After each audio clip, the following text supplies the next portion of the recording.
Hello दोस्तों, चलिए आज हम लोग बात करते हैं क्लास 10th बायोलॉजी जीव विज्ञान। चैप्टर होने वाला है 2 श्वसन। तो चलिए हम लोग जानते हैं जंतुओं में गैसों का आदान प्रदान। तो देखिए क्या कहते हैं, निम्न श्रेणी के जंतुओं में श्वसन गैसों के आदान प्रदान के लिए कोई विशेष अंग नहीं होते हैं। ये अपने श्वसन की क्रिया विसरण द्वारा ही करते हैं। उच्च श्रेणी के जंतुओं में श्वसन गैसों के आदान प्रदान के लिए विशेष अंग पाए जाते हैं। ये मुख्यतः 3 प्रकार के होते हैं। तो देखिए ये 3 कौन कौन हो गया, जैसे श्वास नली या ट्रेकिया हो गया, गिल्स हो गया, ये फेफड़ा हो गया। ठीक है, इसको बोलते हैं फेफड़ा। तो चलिए हम लोग अब इसको बारी बारी से जानते हैं। श्वास नली या ट्रेकिया।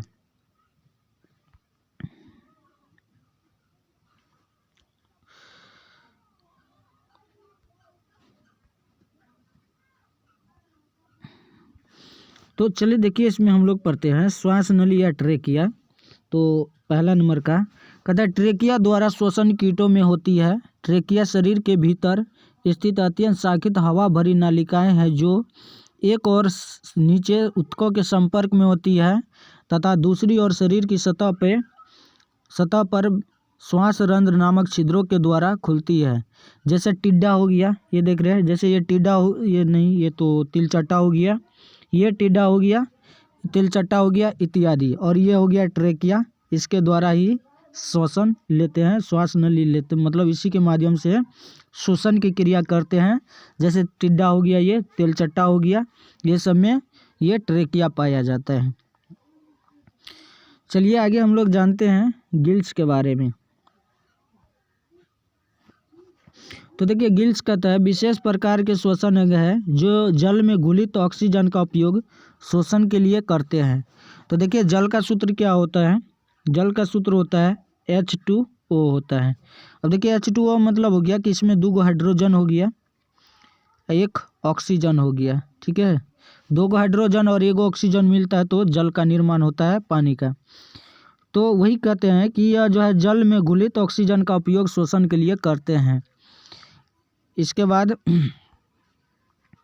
यह सामान्यतः मछलियों में पाए जाते हैं। मछली में गिल्स 2 समूह में पाए जाते हैं जो सिर के पार्श्व भाग में आँख के पीछे स्थित होता है। हर गिल्स एक चपटी थैली में स्थित होता है जिसे गिल कोष्ठक कहते हैं। गिल कोष्ठक एक और आहार नाल की गरहनी में खुलता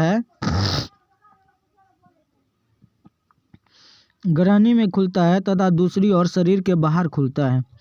प्रत्येक गिल्स कोष्ठक में कई गिल्स पट्टिकाएं होती हैं।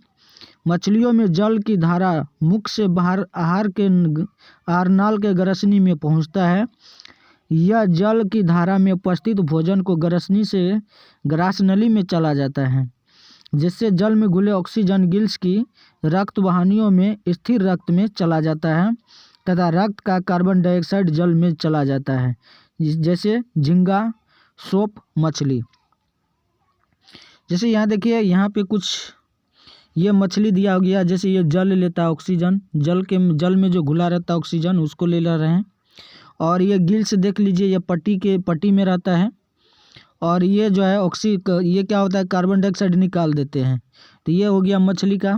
और ये झींगा मछली हो गया, जो कि आप लोग जानबे करते हैं, ये झींगा मछली हो गया। तो इस तरह का जो है इस सब में क्या होता है, गिल्स होता है। खास करके मछलियों में जो है क्या होते हैं, गिल्स पाए जाते हैं, जो कि जल में जो घुलित ऑक्सीजन होता है उसको ये ग्रहण करते हैं, ये गिल्स के माध्यम से। चलिए आगे हम लोग जानते हैं फेफड़ा। फेफड़ा हम लोगों के लिए जो है ये मेन चीज़ हो गया। चलिए देखिए कहता है उपसंघ के उच्च वर्गीय जंतुओं में श्वसन के लिए फेफड़ा पाया जाता है। वर्ग एम्फीबिया जैसे मेढक में फेफड़ों के अतिरिक्त त्वचा तथा मुख ग्रसनी से भी श्वसन होता है। जैसे मेढक देख लीजिए, इसमें ये जो है फेफड़ा के अतिरिक्त इसमें त्वचा भी होता है, त्वचा के माध्यम से भी ये श्वसन कर सकते हैं। ठीक है, लेकिन मनुष्य में श्वसन के लिए क्या होता है, फेफड़ा होता है ना। ये फेफड़ा हो गया जो कि मनुष्य में या उच्च श्रेणी के जंतुओं में पाया जाता है। ठीक है, तो चलिए हम लोग इसको समझने का प्रयास किए। यदि आप लोगों को वीडियो अच्छा लगा होगा तो हमारे चैनल को सब्सक्राइब कर लीजिए, ताकि इस तरह के वीडियो जब भी अपलोड करेंगे तो सबसे पहले आप लोगों के पास पहुंच जाएगा। तो वीडियो में बने रहने के लिए धन्यवाद। तब तक मिलते हैं नेक्स्ट वीडियो में। तब तक के लिए जय हिंद।